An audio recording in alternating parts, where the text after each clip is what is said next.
Pertama pada Pak Susno Duaji, Kabar Eskrim Polri 2008-2009. Silakan Pak Susno. Baik, saya lebih banyak mendengarkan dan sebagainya karena ini merupakan suatu laboratorium praktek bagaimana kita menegakkan hukum ya. Ini kuliah hukum nih ya? Ya kuliah hukum bagus sekali, maka saya banyak mendengarkan. Artinya kuliah hukumnya apa? Bagaimana kita memelihara kritik pada negara ini yang dilakukan oleh seniman.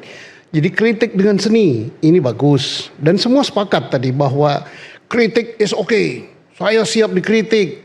Beliau pun mengkritik dan dikritik gitu kan. Semua senang dengan kritik. Nah, yang tidak senangnya adalah terhadap penistaan agama yang disampaikan.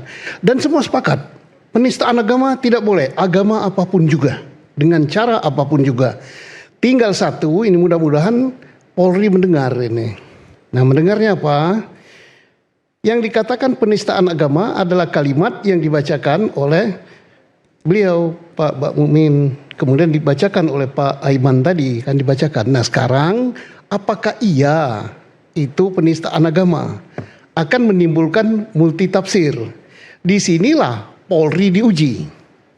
Apakah akan memaksakan sesuatu yang bukan penistaan agama menjadi penistaan agama, atau sebaliknya penistaan agama dikatakan bukan penistaan agama. Ujian bagi Polri.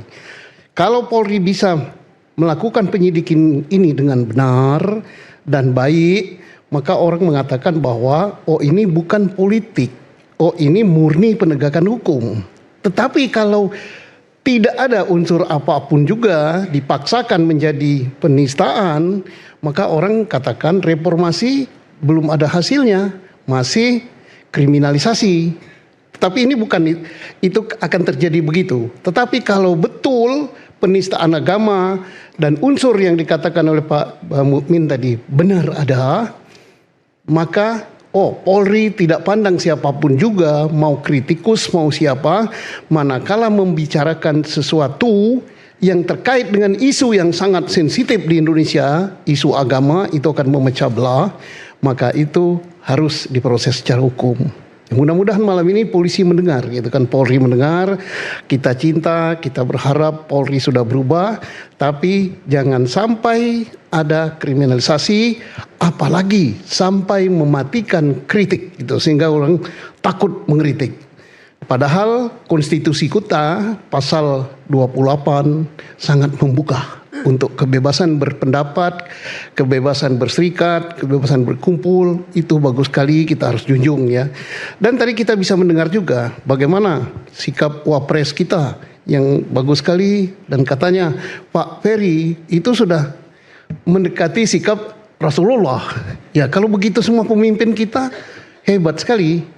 Dan insya Allah ini karena yang bersuara nih rakyat bersuara dan tidak dibatasi, tidak punya fraksi kita di sini. Nah, ini mudah-mudahan terdengar sampai ke Senayan, terdengar sampai ke istana bahwa inilah potret rakyat Indonesia bersuara, dan mudah-mudahan terdengar oleh Polri.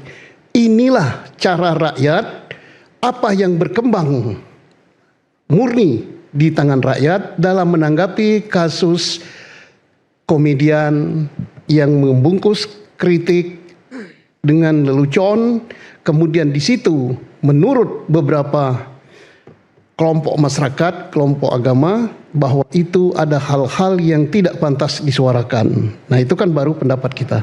Pantas apa tidak itu, tolak ukurnya saya kira penyidik Polri akan kita lihat. Apakah dia menyimpulkan sendiri atau menyimpulkan berdasarkan apa yang dikatakan Pak Mukmin tadi dengan ahli ini. Itu yang kita harap. Ini ujian bagi Polri. Terima kasih. Oke, baik. Silakan, Bung Novel. Baik, mungkin perlu klarifikasi. Adapun beberapa laporan kami sudah laporkan, baik atas nama Front Persaudaraan Islam, sebelumnya Front Pembela Islam, kemudian dari 3 pilar ada GNPF Ulama juga sudah melaporkan. Terkait Panji nih ya? Terkait Panji. Oke. Begitu juga 212 itu punya sikap yang sama. Nah, perlu diketahui, keputusan Ijtima Ulama 2024 yang saya kebenaran di tim Media Center itu saya mengundang seluruh media cetak, elektronik, lebih daripada 50 hadir termasuk MNC Group hadir. Apa yang dihasilkan oleh Ijtima Ulama yaitu berdasarkan Ijtima Ulama dari 3 pilar dan elemen-elemen yang tergabung dalam Spirit 212 itu memilih Anies Baswedan bersama Muhaimin Iskandar.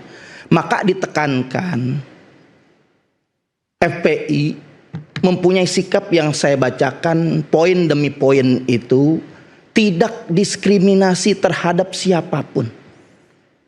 Karena kenapa? Itu ada Anies. Itu boleh dikatakan orangnya Anies. Pilihan kita bersama Ijtima Ulama 2024. Saya terlibat yang menyuarakan dalam jumpa pers itu adalah hasil upaya jerih kami di tim Media Center. Jadi kami nggak pandang bulu. Siapapun termasuk ada oknum Jenderal Bintang 4, saya laporin meskipun taruhan nyawa kita akan siapkan. Begitu juga mantan Menteri Agama Yakut, saya yang laporin. Sukmawati, saya yang laporin bahkan 2 kali. Kemudian Victor Leskodat, ada Ade Armando, ada Abu Janda, ada Denny Siregar. Hampir yang saya laporkan lebih daripada 20. Kita tidak pandang siapapun termasuk dari pihak kita. Ketika digelar Pilkada 2024 ada calon wakil gubernur yang memang kita melihat menjurus kepada dugaan penista agama.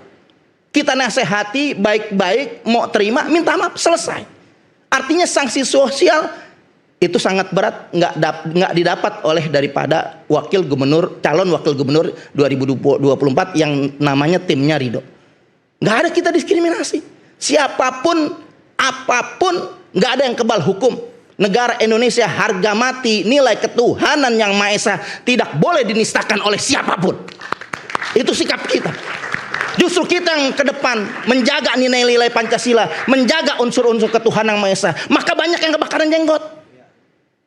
Sehingga Pancasila mau diganti lewat mana? RUHIP. Ketuhanan ingin diganti, sila yang 5 ingin diganti menjadi 3 trisila, bahkan lebih gila lagi menjadi yaitu 1 sila. Gotong royong unsur ketuhanan udah dihabisin, saudara. Jadi ini negara sangat berbahaya. Boleh dikatakan Indonesia sekarang pemerintah punya sikap yang jelas. Karena prihatin kemarin Indonesia sudah seperti surganya buat penista agama. Mereka gampang saja. Saya yang laporan nggak ada yang diproses kecuali 1 laporan diproses. Itu pun berjilid-jilid, berbulan-bulan, berjuta-juta. Itu baru diproses. Yaitu saya pelapor pertama Ahok. Rentetan-rentetan itu sudah terjadi. Nah kita saudara nggak pernah untuk kita punya sikap tidak adil. Kita akan berusaha untuk kita berbuat adil. Innallaha ya'muru bil adli wal ihsan. Sesungguhnya Allah menyuruh kita untuk berbuat adil dan berbuat baik. Enggak pandang bulu keadilan. Kita tegakkan keadilan untuk siapapun, untuk kebersamaan kita tegakkan. Nah, cuman harus punya sikap juga. Boleh apa yang dikatakan Bang Ferry Amsari, dakwahnya Rasulullah nggak pernah salah. Luar biasa dakwahnya. Namanya dakwah mengajar. Ada periode dakwah, ada periode di mana harus tegakkan syariat. Betul tadi Rasul terhibur, tapi nggak melulu tiap hari kita dibuat ketawa, nggak bisa. Karena ada hadis yang sahih, jangan banyak ketawa. Batasi ketawa karena itu akan mematikan hati kita. Islam menuntun akhirnya apa? Karena udah kecanduan ketawa menjadi suatu jalan yang mereka selalu sepertinya bebas mengekspresikan kebablasan. Akhirnya apa? Rasulullah punya sikap. Ketika dakwah 13 tahun kurang lebih dari Mekah kota Taif, betul Rasulullah disambitin dengan berbagai macam luar biasa, cacian, makian, hinaan, bahkan diteror, bahkan mau dibunuh Rasulullah sabar. Malaikat nggak punya hawa nafsu, nggak kuat melihat penderitaan Rasulullah. Bahkan malaikat berdoa, ya Allah, berilah ini yang namanya Nabi Muhammad kekuatan. Biar tawarkan Rasulullah kepadaku untuk kembalikan gunung-gunung Uhud ini dan sekitarnya gunung-gunung, bukit-bukit kotatif untuk menimpahkan kaum engkau yang telah menghinakan engkau. Rasulullah ketika itu beri dakwah.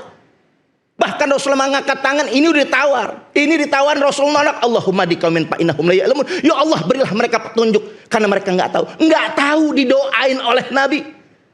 Itu sikap tegas Rasulullah, dakwah dengan lembut, rahmatan lil alamin, sehingga mempunyai daya tarik. Apa yang terjadi setelah hukum tegak? 23 Rasulullah menjadi Nabi dan Rasul, 29 peperangan dipimpin oleh Nabi langsung, memerangi penghina agama, memerangi orang yang membantai umat Islam, saudara. Tidak ada toleransi untuk kita bela agama Allah melawan penista agama. Takbir.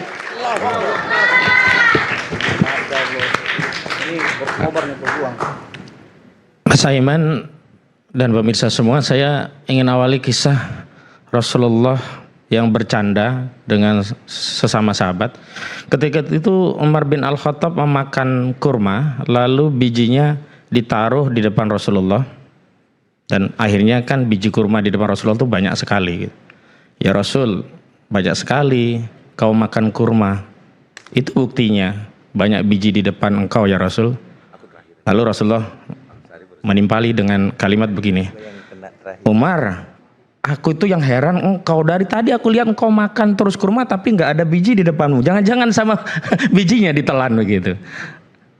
Artinya ada candaan Rasul yang memang dibolehkan sepanjang tidak melanggar. Tetapi di kesempatan yang lain, ketika para sahabat itu sedang tertawa terkekeh-kekeh, Rasulullah kemudian lewat dan mengingatkan para sahabat.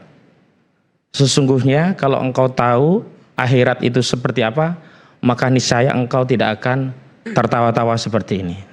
Artinya apa? Tertawa hukumnya mubah, tapi tidak boleh melampaui batas-batas syariah.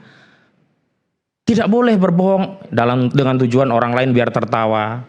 Tidak boleh menghina dengan tujuan orang lain, merosting dengan tujuan tertawa. Nah, disitulah komika-komika muslim itu harus tetap terikat dengan koridor syara.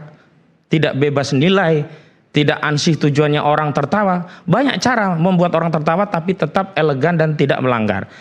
Nah, terkait kasus Panji ini saya ingin sampaikan kepada Panji, terlepas ini dibuktikan atau tidak nanti unsurnya, terlepas ada yang saya sepakati kritiknya tetapi penodaannya jelas saya tidak setuju begitu, terlepas apa faktanya nanti akan memenuhi unsur tidak, saya mau katakan Panji salah menggunakan analogi itu dalam konteks itu. Karena itu menurut saya Panji segeralah minta maaf sehingga bisa mengkompensasi saudara-saudara kita yang muslim agar bisa segera lega, reda batinnya. Karena apa? Karena memang itulah yang diingini. Jangan sampai dampaknya nanti bukan soal penistaannya tetapi kritik yang kami ya tidak bisa sampaikan itu menjadi hilang karena komika pun tidak bisa mewakili kritik kami lagi setelah DPR tidak menjalankan fungsi kontrol terhadap kekuasaan. Dan sebenarnya begini, ini juga sebenarnya menjadi tamparan kepada kita semua, di mana intelektual kita, di mana para alim kita, bahkan di mana umat Islam yang ada kewajiban dakwah amar ma'ruf nahi mungkar, hingga mengoreksi penguasa, muhasabah lil hukam, itu yang turun gunung harus komika. Dan sebenarnya ini menjadi parameter bahwa negara kita ini sedang bermasalah bahkan berat. Karena sebenarnya kontrol kritik kepada eksekutif, kepada pemerintah itu kalau benar teori trias politika itu jalan, kita tidak perlu bicara di program rakyat bersuara, sudah diwakili DPR kita begitu. Tetapi pada faktanya DPR kita tidak menjalankan itu. Dan hari ini ada rakyat yang ingin menyampaikan kritik itu, dan semestinya beban taklif yang paling besar itu adalah orang yang alim, yang tahu negeri ini sedang banyak masalah. Dan kalau kita mau konsisten ada penistaan agama, justru syariat Islam yang terbengkalai ini adalah penistaan agama Islam. Yang itu menyebabkan rakyat kita, bukan hanya muslim ya, rakyat kita, baik muslim maupun non muslim hari ini menderita karena apa? Syariat tidak ditegakkan. Contoh, Kalau kita konsisten menegakkan syariat Islam, semestinya pasal 33 Undang-Undang Dasar 1945 itu dijadikan acuan untuk mengelola sumber daya alam kita. Bumi, air, serta kekayaan yang terkandung di dalamnya dikelola, dikuasai oleh negara dan digunakan untuk sebesar-besarnya kemakmuran rakyat. Tapi hari ini yang diterapkan adalah bumi, air, serta kekayaan yang ada di dalamnya dikuasai oleh oligarki dan digunakan sebesar-besarnya untuk kemakmuran oligarki. Iya, batu bara ada di kita, tetapi yang kaya raya siapa? Oligarki. Iya, kita kaya emas, bahkan nikel 5 juta diekspor tanpa izin dan negara permisif membiarkan itu. Apa bagian rakyat kita? Dan kalau saya bicara rakyat, itu bukannya kepentingan muslim, non muslim, apa bagiannya? Kerusakan alam, pencemaran, kerusakan sosial, tendensi moral yang rusak karena dekadensinya luar biasa. Dan terakhir apa? Bencana. Apa yang dialami oleh saudara kita di Aceh dan Sumatera itu adalah dampak penguasaan kekayaan alam yang diserahkan kepada oligarki. Oligarki tidak berpikir apakah pengelolaan hutan ini akan maslahat bagi rakyat. Dia hanya berpikir, saya punya konsesi sekian tahun, maka sebesar-besarnya keuntungan harus saya peroleh, saya akan babat sebanyak-banyaknya. Padahal kalau kita mau jujur, katakanlah dalih negara tidak bisa ngelola tambang-tambang kita, batu bara misalkan, jangan juga diserahkan ormas. Akhirnya ormas hari ini bertempur, saling sikut gara-gara itu. Mafsadatnya sudah dapat, masalahnya belum. Misalnya Nahdlatul Ulama belum dapat rupiahnya, hari ini mereka babak belur gara-gara konsesi tambang yang dikasih Jokowi. Dan saya mau tegaskan, kita lebih baik mewariskan tambang kita yang belum tereksploitasi, yang itu menjadi, kalau bahasa orang Jawa, celengan, tabungan bagi generasi selanjutnya. Setidaknya Indonesia yang kaya raya itu masih kita bagikan kepada generasi selanjutnya, ketimbang hari ini dikelola oligarki, membuat kaya raya oligarki tambah luar biasa kaya, sementara rakyat kita yang sudah susah masih pula diambil pajak. Kalau konsisten kita mau menegakkan agama, justru mekanisme pajak inilah kebijakan fiskal dalam Islam yang bertentangan. Karena agama jelas melarang, la yadkhulul jannata soibul maksin. Tidak akan masuk surga orang memungut pajak. Maka mekanisme ya dalam Islam, kebijakan fiskalnya, sumber APBN itu bukan dari pajak, tapi dari SDA, yang itu masuk kategori al-milkiyatul ammah, dan kita SDA-nya melimpah. Tapi kita seperti apa? Tikus yang mati di lumbung padi. Kenapa? Karena pengelolaan ini yang menistakan agama Islam, syariatnya nggak dipakai, akhirnya rakyat baik pun muslim maupun non muslim itu kena getah. Saya gerakkan, saya ketuk hati para ulama yang fikih di pondok pesantren, yang sholatnya baik. Ayo kita perbaiki juga negeri ini dengan komitmen agama untuk diterapkan, yang maslahat dari agama ini bukan hanya untuk muslim, untuk seluruh rakyat. Itulah pesan dari Al-Quran yang menyatakan, ya kan, bahwa agama Islam ini adalah untuk seluruh umat. Wa ma arsalnaka illa rahmatan lil alamin. Artinya apa? Kalaupun hari ini kita belum masuk dalam konteks terlibat aktif mengkritik penguasa, karena memang benar kritik penguasa kepada penguasa itu risikonya sangat besar. Makanya disebut Sayyidus Syuhada itu adalah orang yang mati karena berdiri di depan penguasa, dia menyeru penguasa, memerintah penguasa, melarang penguasa, lalu dia mati karena seruan itu. Kenapa? Karena risikonya besar. Kalau ngeritik Panji mah nggak ada risiko. Panji cuman komika dan dampaknya juga nggak ada. Tapi kalau kita kritik pengelolaan SDA kita, luar biasa, luar biasa maslahatnya. Udah bener. Jadi yang itu ngomongnya sekarang ngaco lagi. Jadi karena hari ini, inna ilaihi rajiun. Jadi hari ini sadar, ya Allah. Saya boleh melanjutkan? Ya. Jadi hari ini kalau kita bicara apakah ada intensi politik dalam kasus, jelas ada. Kenapa? Yang pertama, pelapornya bawa NU dan Muhammadiyah dalam rangka untuk cari legitimasi, seolah-olah ini suara dari ormas Islam yang terbesar. Dalam perjalanannya sudah dibantah dengan dua ormas yang bersangkutan, tapi perkara masih lanjut. Artinya apa? Memang ada kekuasaan yang tidak senang dengan kritik yang secara keras terbuka dilakukan Panji. Tapi kekuasaan tidak mungkin, ya, dia langsung mengambil sikap. Ya Kenapa? udah, Dia akan dikeroyok oleh rakyat karena tidak mau dikritik. Maka manuver politik kekuasaan adalah meminjam ya otoritas lain untuk menggerakkan, terlepas otoritas itu tidak ada hubungan. Kenapa? Yang disebut dengan manuver politik adalah menampakkan kasualitas, menyembunyikan maksud. Demikian. Wassalamualaikum warahmatullahi wabarakatuh. Oke.